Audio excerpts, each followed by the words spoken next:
नमो अर्यन्ताणं नमो सिद्धाणं नमो आयर्याणं नमो वज्रायाणं नमो लोहे सवसाहुणं एषो वञ्जनमुकारो सौभावपणासनो मङ्गलाणं च सौवेशिं परमं हवै मङ्गलम्। दर्शन करने आप पधारो इसमें लाभ अनंत है। दर्शन करने आप पधारो इसमें लाभ अनंत है। आज हमारे संत सती जी प्रत्यक्ष भगवंत है। आज हमारे संत सती जी प्रत्यक्ष भगवंत है। वंदे साहुणं वंदे साहुणं वंदे साहुणं वंदे साहुणं। दर्शन यानी देखना, दर्शन यानी धर्म, दर्शन यानी नींद, दर्शन यानी श्रद्धा। दर्शन के अनेकों अर्थ होते हैं, पर दर्शन करने से फायदा होता है या नुकसान होता है। एक व्यक्ति आया, बोले महाराज साहब मैंने आपके दर्शन किए और मेरा ब्याह हो गया। ब्याह हो गया, संसार बढ़ा, आपका संसार बसा। संत सती तो संसार से दूर रहने की बात बताएंगे, बसाने की बात थोड़ी बताएंगे। संत सती आपको जोड़ेंगे या तोड़ेंगे? संत से तोड़ेंगे कि संसार में मत फंसो, संसार से तोड़ करके और प्रभु से नाता जोड़ेंगे। एक व्यक्ति आया, बोले महाराज साहब आप मेरे घर पधारे, मेरे यहाँ पगले की और मेरा ये 5 मंजिल का बिल्डिंग बन गया, महल बन गया। परिग्रह बढ़ा, परिग्रह बढ़ाना 18 पाप के अंदर पाप माना गया। एक बहन आई 5-6 महीने के बालक को लेके, नीचे सुला दिया। बहन वंदना कर रही है, साता पूछी, महाराज साहब साता है, साता है। मैंने उस बालक की तरफ इशारा करके पूछा कौन है? वो बहन करे महाराज साहब सब आपके आशीर्वाद का फल है। अभी बच्चा होने का आशीर्वाद हमने कब दे दिया? तो याद रखना कि आशीर्वाद नाम की चीज, श्राप नाम की चीज और अमृत नाम की चीज ये दुनिया में होती है या नहीं होती? बोलो आशीर्वाद होता है कि नहीं होता है? होता है, होता है। तो ठीक है, मैं आपको आशीर्वाद देता हूं कि आप जैसे ही घर पहुंचेंगे आप सभी को 5-5 करोड़ रुपए की अटैची तैयार मिलेगी। मिल जाएगी क्या? नहीं। आशीर्वाद से ही काम हो जाएगा तो व्यापार कौन करेगा? आशीर्वाद से ही काम हो जाएगा तो खेती कौन करेगा? आशीर्वाद से ही काम हो जाएगा नौकरी कौन करेगा? आशीर्वाद से काम नहीं। फिर भी आशीर्वाद को मानना पड़ेगा, क्योंकि आशीर्वाद हम जैसे ही कहते हैं माता पिता का आशीर्वाद, गुरु का आशीर्वाद, तो विनम्रता जाहिर होती है। नंबर 2 में आपसे कोई पूछे कि इतना सारा धन कैसे कमा लिया, तो आप कहोगे कि साहब मैं दिल्ली से लाता हूँ, मुंबई बेचता हूँ, 1 रुपये में लाता हूँ, 2 रुपये में बिक जाता है। रहस्य खोलना पड़ेगा। आप अपने धंधे के रहस्य खोल दोगे तो सामने वाला व्यक्ति जो है वही बिजनेस चालू कर देगा, आपका बिजनेस चौपट हो जाएगा, ठप हो जाएगा। इसलिए अपने रहस्यों को गुप्त रखने के लिए सबसे आसान तरीका है कि कोई सा भी कार्य हम कर रहे हैं उसका सारा श्रेय उन्नति का, प्रगति का माता पिता के ऊपर, भगवान के ऊपर, गुरु के ऊपर डाल देते हैं। गुरुदेव की कृपा से हो गया, माता पिता कृपा से हो गया, ताकि हमारे रहस्य गोपनीय रहे। श्राप नाम की चीज होती है नहीं? यदि श्राप नाम की चीज हो तो आज भारत पाकिस्तान चीन की सीमा पर सेना भेजने की जरूरत क्या है? आप लोगों को वहां भेज दे और आप श्राप दे देना। जैसे ये पाकिस्तान वाले आक्रमण करें, आप बोल देना जा भस्म हो जा, और वो भस्म हो जाएगा। सेना की जरूरत ही कहाँ है? भगवान राम, भगवान महावीर, कृष्ण महाराज सभी जानते हैं कि इंदौर में अमृत मिलता है, तो यहाँ आ जाते, थोड़ा थोड़ा अमृत पी लेते, तो फिर आज हमारे बीच में वो जीवित होते। तो याद रखना, अमृत नाम की चीज भी नहीं होती है। भगवान महावीर स्वामी से भगवान गौतम स्वामी ने पूछा, भगवान दर्शन करने से क्या लाभ? भगवान ने कहा कि जो व्यक्ति दर्शन करता है उसको सबसे पहला लाभ मिलेगा सुनना। हमारे पास आओगे सुनने को मिलेगा, सुनने से ज्ञान बढ़ेगा, ज्ञान से विज्ञान बढ़ेगा, विज्ञान के बाद आप संकल्प लेने की स्थिति में आ जाओगे। संकल्प लेते लेते एक दिन ऐसा भी आएगा कि आप साधुत्व को स्वीकार कर लोगे। साधुत्व को स्वीकार करने के बाद आपके पुराने पाप तो रहेंगे, पर नए पापों का आवागमन बंद हो जाएगा, पाप के दरवाजे बंद हो जाएंगे। पुराने पापों को सही करने के लिए आप तपस्या करेंगे, तपस्या करने से कर्मों का नाश होगा, कर्मों का नाश होने से क्रिया बंद हो जाएगी, और रिएक्शन बंद होते ही व्यक्ति मुक्ति को प्राप्त कर लेता है। ये बात वर्तमान के आगम शास्त्र माने जाते हैं, उनके अंदर बताई है, जिसमें सबसे बड़ा शास्त्र है भगवती शास्त्र।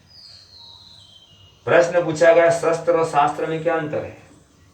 तो उत्तर दिया गया जो मारने का काम करे वो शस्त्र है, और जो बचाने का काम करे वो शास्त्र है। ऐसे शास्त्र के अंदर बताया गया कि जब जब हम प्रभु के दर्शन करते हैं, जब जब संत सतियों के दर्शन करते हैं, जब जब पुण्यशाली जीवों के दर्शन करते हैं, तो हमारे अनंत कर्मों की निर्जरा हो जाती है। पर दर्शन करने के बाद मन में उत्साह आएगा तो होगा। यदि दर्शन करने के बाद आपके मन में उत्साह नहीं है तो कार्य संपन्न नहीं होगा। दर्शन तो रोज पुजारी भी करता है मंदिर के, दर्शन तो रोज मंदिर के बाहर फूल बेचने वाले होते हैं वो भी करते हैं, और उनके मन में उत्साह नहीं आता है। और आप दूर दूर से आते हो और एक बार दर्शन करते हो और करोड़पति बन जाते हो, क्योंकि आपके अंदर दर्शन करने के बाद उत्साह आया कि जीवन मेरा धन्य हो गया, दिन मेरा धन्य हो गया कि मुझे आज जो है दर्शन करने का अवसर प्राप्त हुआ। दर्शन तो पुजारी भी कर रहा है, दर्शन फूल बेचने वाले मालन भी कर रहे हैं, नारियल बेचने वाले भी कर रहे हैं, और झाड़ू पोछा लगाने वाले भी कर रहे हैं, पर वो अभी तक झाड़ू पोछे ही लगा रहे हैं, और आप एक दिन में जाके आए और आपका काम हो गया। क्यों? आपके उत्साह है। राजा के पास 5000 सैनिक और पड़ोसी राजा के पास 1,00,000 सैनिक। पड़ोसी राजा के मन में आया कि मैं आक्रमण करके पड़ोसी राज्य को जीत लूंगा। आक्रमण की तैयारियां कर दी गई, सेना गांव के बाहर आ गई। 5000 सेना का मालिक राजा सोचता है हम तो हार ही जाएंगे, इसलिए खून खराबा नहीं करके समर्पण कर दे। मंत्री बोला पहाड़ पर जो बाबा जी रहते हैं उनको बहुत दक्षिणा दी आपने, उनको पूछो क्या करना, रिद्धि सिद्धि से काम हो सकता है। बाबा जी को बुलाया, बाबा जी ने कहा ठीक है 5000 सैनिक मुझे दे दो। बाबा जी 5000 सैनिकों को लेकर के रवाना हुए। रास्ते में मंदिर आया, बाबा जी ने कहा मैं एक सिक्का फेंक रहा हूं, उछाल रहा हूं, यदि सीधा गिरा तो हम जीतेंगे और उल्टा गिरा तो हम हारेंगे। राजा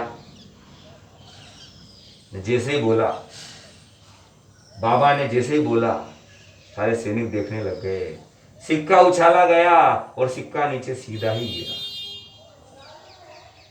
बाबा जी ने कहा देखो सैनिकों सीधा गिरा है, चलो हम जीत जाएंगे। गए, मारकाट मचा दी, आधे सैनिक भाग गए, आधे मर गए।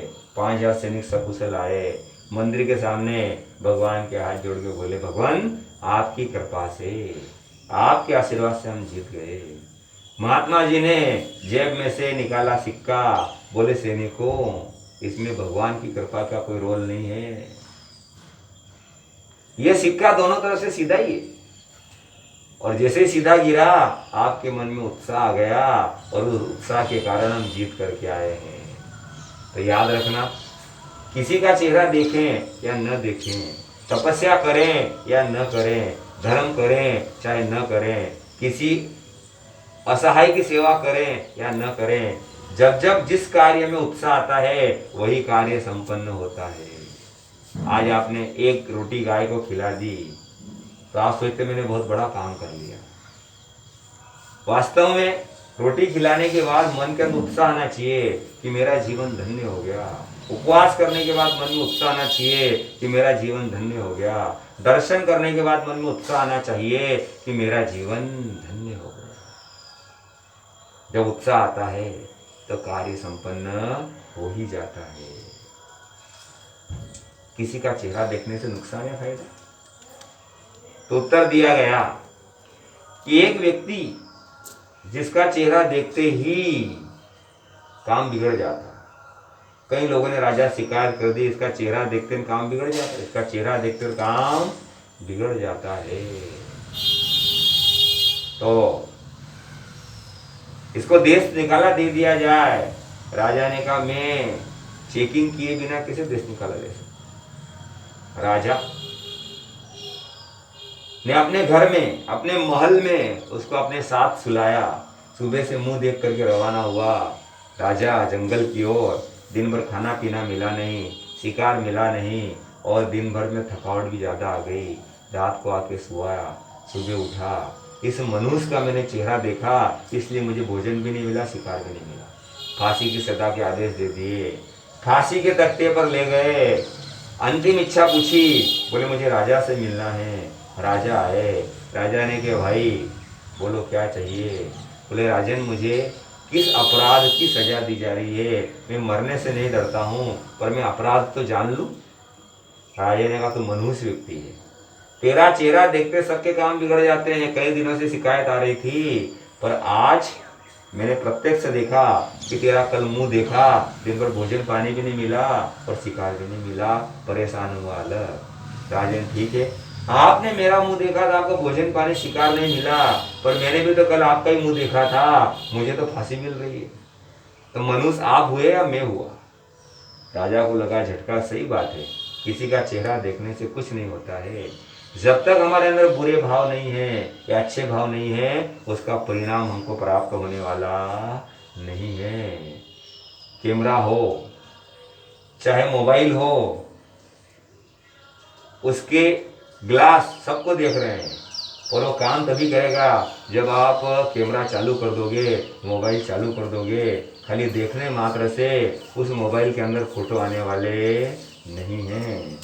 तो इसलिए हमारे अंदर दर्शन करने जाएं तो उत्साह आना चाहिए। कई लोग बाहर गांव 50-50, 100-100 लोगों को बसें भर भर के दर्शन करने आते हैं। मासा हम दर्शन करना है, दर्शन करने आए। बड़ा मन में प्रमोद होता है, देखो कितने संस्कारी लोग हैं कि दर्शन का महत्व जानते हैं। पर जब हम विहार करते करते, भ्रमण करते करते उनके गांव पहुंच जाते हैं तब उन लोगों को दर्शन करने की फुर्सत ही नहीं मिलती है। उस समय मन में विचार आता है कि यदि दर्शन का इतना महत्व आप जानते हैं, बाहर गांव चले आते हो तो फिर गांव में क्यों नहीं करते हो?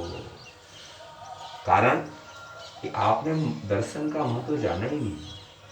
दर्शन का महत्व जान जाते तो बाहर गांव जब दर्शन करने आ रहे हैं तो गांव में घर बैठे गंगा ही है तो दर्शन का लाभ क्यों नहीं लेंगे? तो उससे ही सिद्ध होता है कि आप बाहर गांव जब भी आते हो तो उस समय दर्शन करने के भाव नहीं रहते हैं। आप घूमने के लिए, पिकनिक मनाने के लिए, या कोई व्यक्ति ले जा रहा है फ्री फोकट में इसलिए गाड़ी में बैठ करके आ जाते हो। पर वास्तव में दर्शन करने से भूतकाल में कई लोगों का लाभ हुआ, तपस्या करने से कई लोगों का लाभ हुआ।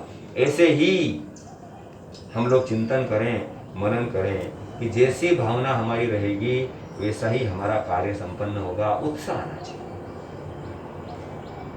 आज आपने उपवास कर लिया, धन्यवाद कि मेरी आत्मा को धन्य है, उत्साह आना चाहिए। दर्शन कर लिया, उत्साह आना चाहिए। 1 रुपया भी दान कर दिया तो मन के अंदर उत्साह आना चाहिए कि मेरा मानव जीवन सफल हो गया, कि मुझे आज इतना बढ़िया कार्य करने का मौका प्राप्त हो गया। चिंतन मनन किया। शमशान के अंदर एक संत खड़े हैं, ध्यान कर रहे हैं। उधर से एक ब्राह्मण निकला। संत ठंड में ठिठुर रहे हैं, इतनी बढ़िया साल मेरी कब काम में आई। संत के ऊपर साल डाल दी, रवाना हो गया। संत ध्यान में खड़े, बड़ा खुश हो रहा है कि मेरा मानव जीवन सफल हो गया, मेरा साल खरीदना सफल हो गया, मेरी साल आज त्यागी तपस्वी संत के काम में आ गई। धन्य धन्य धन्य है। बड़ा खुश हो रहा है। नगर के बाहर गया, गार्डन में बैठा, मंद मंद हवा चल रही है और उसको नींद लग गई। इधर एक चोर आया, उसने देखा महाराज अकेले हैं, इतनी बढ़िया साल क्या कर लेंगे। ओ उन्होंने जो है, चोर ने साल उनसे के शरीर से ले ली और रवाना हो गया।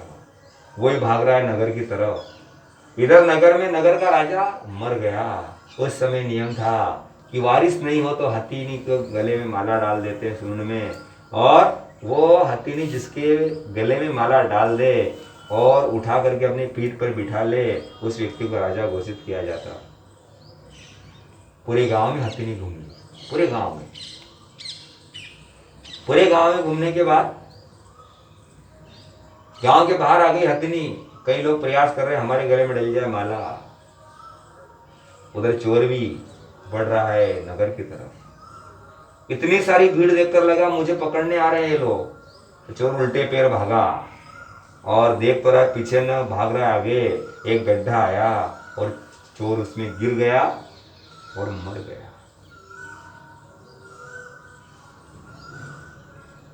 इधर हथनी ने सोए हुए ब्राह्मण के ऊपर लोटा डाला पानी का, उठ के बैठ गया, गले में माला डाल दी, उठा करके बिठा लिया अपने ऊपर। नए राजा की जय जयकार हो गई। संत तो अभी भी शमशान में ध्यान में ही है। उन्होंने न तो साल देने वाले ब्राह्मण को आशीर्वाद दिया, न साल चुराने वाले चोर को श्राप दिया। चोर अपनी करनी से ही मरा और ब्राह्मण अपनी करनी से ही राजा बन गया। संत के दर्शन तो दोनों ने किए, चोर ने भी किए और ब्राह्मण ने भी किए, पर दोनों के अंदर उत्साह की कमी। चोर के अंदर भय का वातावरण था तो ब्राह्मण के अंदर उत्साह का वातावरण था, और वही उत्साह उनको जो है राजा बना के ही माना। याद रखना कि आप जो भी कार्य कर रहे हैं उत्साह पूर्वक करें।